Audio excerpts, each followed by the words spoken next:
Ese. That's a woman. Bravo. Tivo. You're so wetane. If you're in the shiva. But I think I'll be going with it. Move with it, go. Nivere. Imwive otoku okaje. Ese woda fwe wasa. Ife ose we ne jewa. Mike jobo chewe. Juwala pebe. Mike jiwe blesse wera. But I think I'm in that for be one. Mike kwewe. Le yo ba. Le ka on we kiraje. Ku veke ka yirere. Le fe ose we. Ba fwebe. Tu faut y faire les chevaux.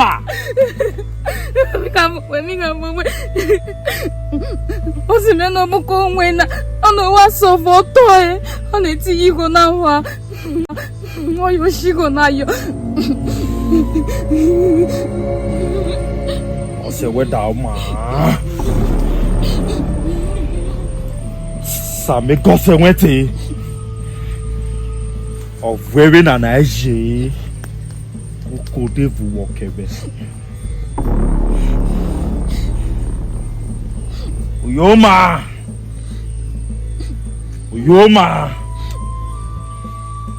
Tu blessé c'est wera.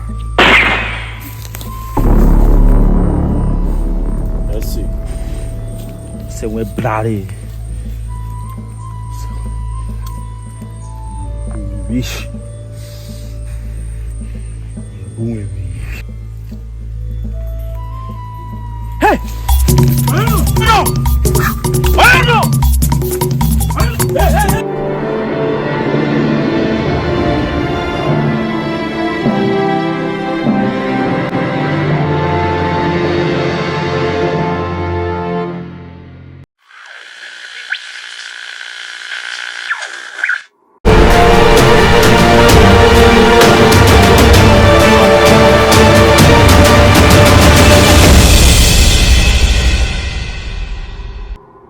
Rubado Onagu no gore Kpako TV.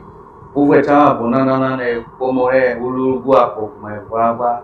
Geke bo we ikwere kiona na igometi adejilopa be isoje ana iru agwa agunu to ikwere yaji mu ikwere tie na tie adam no to be komona amaji kejo nware bibiko mare wa mi ne Kpako TV koke mando.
Denyori na.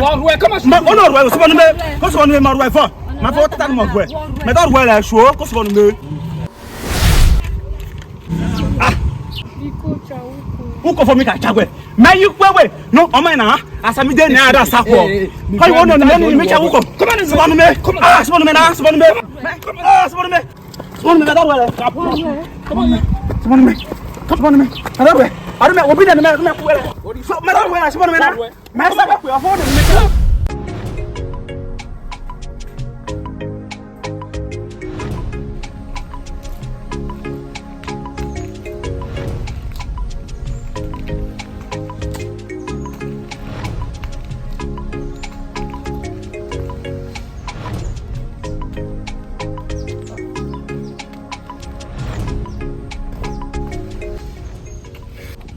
Gobonego. Meu baby aka. Nyori.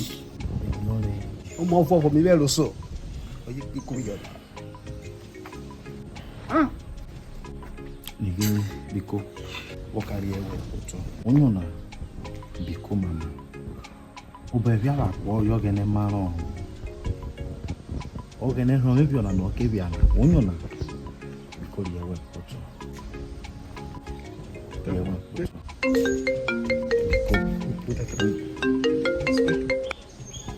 Hello, Inspector. Mavo.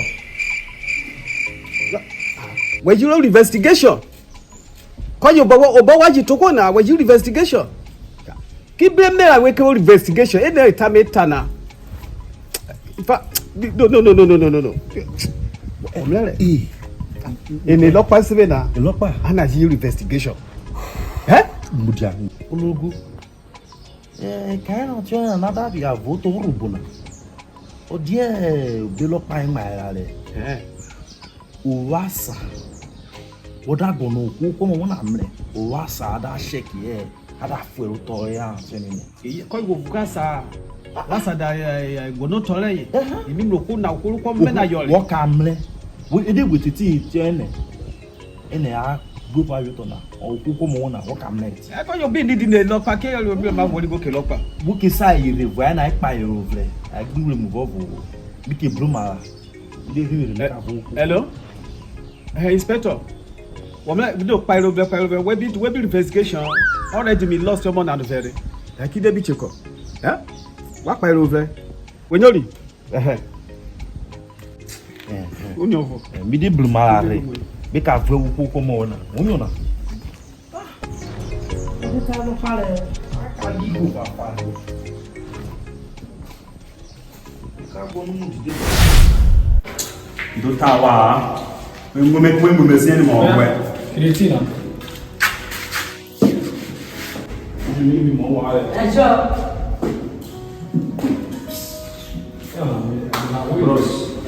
Bros. Me do buele, be mo mediti no. Me do buele. What is it? We mo mediti na me mo mediti we na. Wait, you gonna you tower do not talk, okay? What to talk? You don't have to about new mama. Then I when you meet her.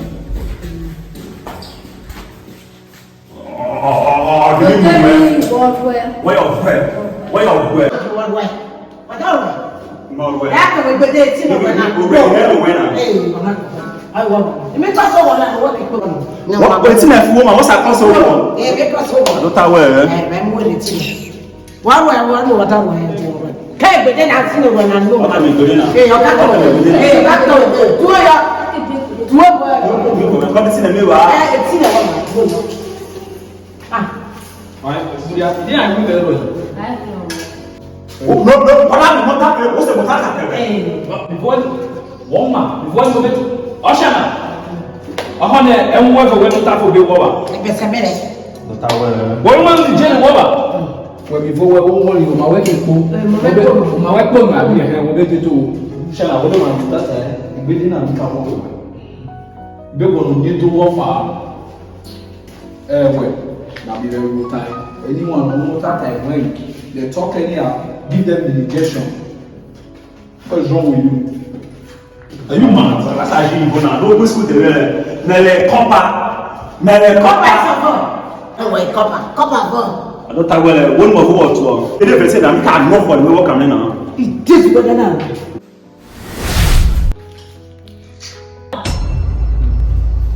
January.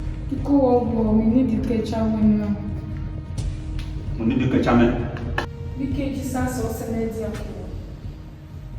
Blow our wall for baby Aisha. Okay, just ask us to work and we will have for baby Aisha. My wife put your coach with it. My wife put your coach with it. Check me out. People go no send me and I can post me. What is it? What is I here when I'm issue winner? Or send me can or so issue you.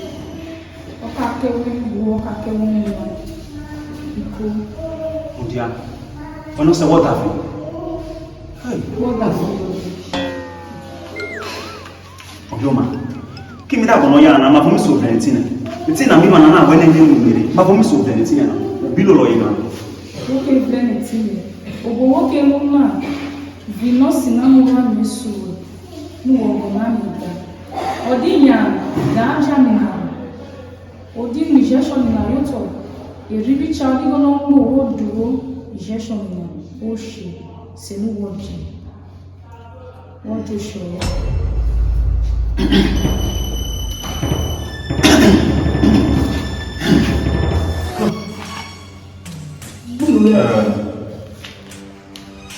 Ini sama benda, menurut kamu?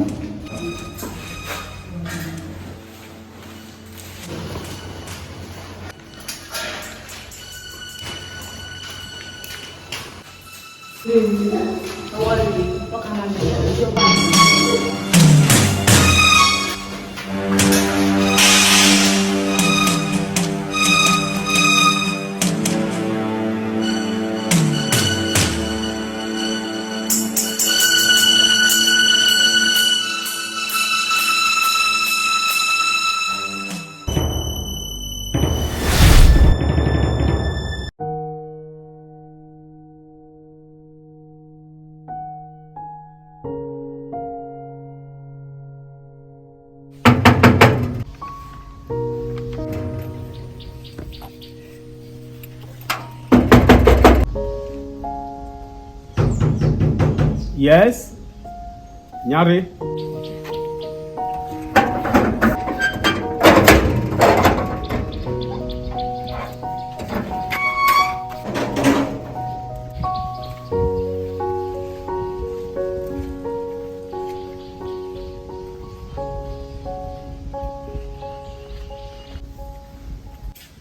Ose, mengo.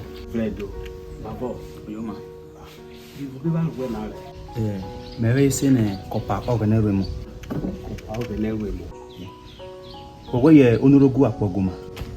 Lelete. Oyitine. Odi mo fa nwere. Ifo komo we na mire. Iyo iju nwere. Omo mefo. Omo wo mote. Omo me omote. Ino buero. Ene mita mi kala otobo okijimu we na oseji so dele kere ofuno obato botara se no ofuno o ma bia sinele Omo vovo mi bori oye gbiku yo na owuro.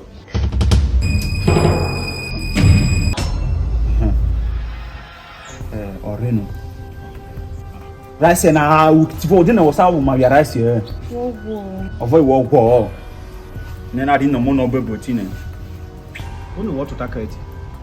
omo wo ti ne Omo me.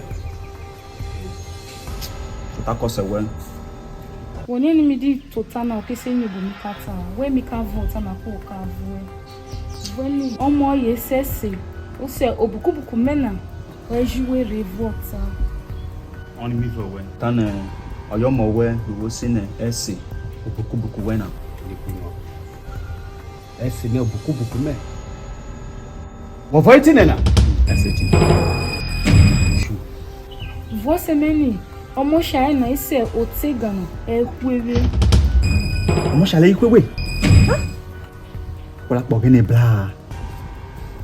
Ose on me. On me veut wetane. On mo shawe le rosse utega. On a eu quoi? Ọmọ ṣàlẹ̀ Utega. Ọmọ ṣàlẹ̀ ọ̀gàmẹ̀nà. Àná ikọ́ yìí. On a eu quoi? Ọyọ mú wẹ̀rọ. On est oh non non. Yesu. Ose. Dieu lui a volé Utega. Venez que nous Mo fugile bẹ̀. Ejo mebe vugono. Woriene asokina bana. Ewe ma. Ime ke omo sha wokowe. Megone mo vo ke popo enwe kakaka. Imo na ere kopana. Aya no. Wono na ko feno go do we. Ọmọ ṣàlẹ̀ ó dàgbọ́ ní kẹ́chá mẹ́rin tí kò wọ́n fún ẹ̀bẹ̀ kébékẹ̀wẹ̀. Ose. Asokina bana. Odun mebe gonu kecha we. Owewe oyi gonu kecha we. Sure. Ose venu go na. Utega. Fikidi ne akemeni wo nu yana. Obo vero vebe wo kerena. Bigo ne all ma bari tanata. Ọmọ ṣàmẹ̀ ìta wọ́tà kẹ̀mẹ̀ náà ṣùgbọ́n ma bari ta ro le Utega. Ose ngbe kasata. Ọ̀nà Utega. Bi vo no yare. Tana yo be meta to ke wo nyori na. Ovo e meta Lọ́wọ́ dùn ẹ̀rọ wọ́dà tàbí ra ọ̀rẹ́ ẹ̀kọ́ kó mú ẹ̀rọ ní ẹ̀gí ní yóò tán lè tẹ́ yọ̀rà. Wọ́n bẹ́ẹ̀ na mi ta mi ka pọ̀ ka nwe na wo jibe na ko mi yala. Nyare tàbí. John ya ose. Ó ṣàbẹ̀ bí kò nyare. John ya ose. Ọdún tán wọ́n rí kẹ̀rú kẹ́chà. John ya na ose. Biko você veni, o de não morrer na noda. Ose. On mi vo wetane udina o ngure na no woda. Você me não via aí, Dina. Mona gene bla. Ose. On mi vo wenu udina. Ono wie ungu yo vule. Você me não ombelo. Não ba vamos chegar na no cabo Dina sai. Ose. On mi vo ni o ungu welu. On wo vo mo sha wenu no ka dudina tai. Ose venu be good na. Utega. Ọmọ ṣàmẹ̀. Ose. Ọ̀nù dìnnà. Okay, we will read it for here na. Akademi ra wọ́tọ̀. Wọ́n dájú ọ̀kẹ́. Evo to Urhobo. Wajim na sa. Ọmọ bubara dike ko Kpako re. Ọdún mẹ́ka wẹ̀. Osa bia re ose. Wo Kpako mo. Yeri. Biro ma danu di wo kewe. Ejo ika. Me o Kpako me o gawa. Ika. Je ke vovo. O gade be egbono lo mo. Oji sa ke obori jere. Mo dina dache ko kere. Ose. We if we not dache ko kere. What I want me da vu di we. Wo ka da mi dina. Utega du dina.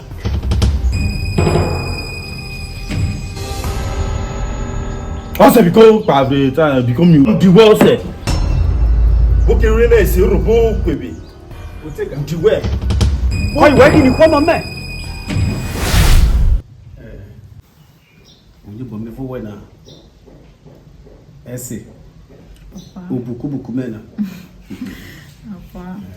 Tami take we na bi nyo. Yu ye nwe o. Wo ye gwere. Asali feme yuba. Je mi jike we na. Asali feme ba mi jike wo ju ko fa nyore. Ide wo fo me bi ere o. Si kwa mi bori wo we ba yo. Ogene se we wo kele. Onyori no. Wo ju ko fa nyore. Take we no. Do? Papa. Nyo bo wo vole. Nke je ko fa vugasama. Jikaji ko fa. Bukubuku mena. O brokoto mena. Ava. Engo. Kide ne Kpako na blise. Ane afiota da wowole. Ine ivio male ko yovi. Mi ni me vivi we mi vivile mo we. Tie bentario. Do mo me. Engo. Do.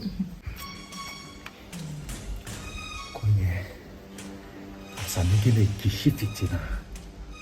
Osa vreba sa ifi onye ba. Osa yo moron wo kebe. Omonada juto me dare. Kunyi ma do vomo ya sa fe onye jeva. Safwe be. Ojo. Onaka sa ya. No mo make room. Where kwese me? Awesome. Biko no dia o puta water. Like say wo. Wo kwa.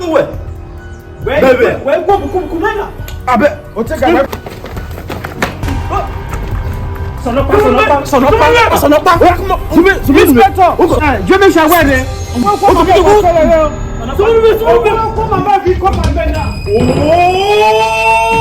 No moment. Okay, never your way. Ure me sili wo ru e. Ni mo ru yo. Esi gure, mo shi gure je ke bofo. Olisi na ho iwo ru. Wọ́n ta ni wo finish le service we no. Ke wo mliru ole. Osa olu yota. Me je mliru o. Yene esi obo gene ilo kare. Ogene nya ro well. Isi ru mi we akuro mi wori of evu gele. Ru gele na. Be carry we wo mo osureti oyibo se ni ne general manager. Wakade ti da wa to abeyo. Your doy novo ikaji gbone odudu lori go le oyibo se ne 5 million. You evre account we. Hey! 5 million. Hey! Hey! Vrai, moment, vrai. Hey! What's that? Hey! Ogene. Hey! What's that? Hey! What's that? Hey! What's that? Hey!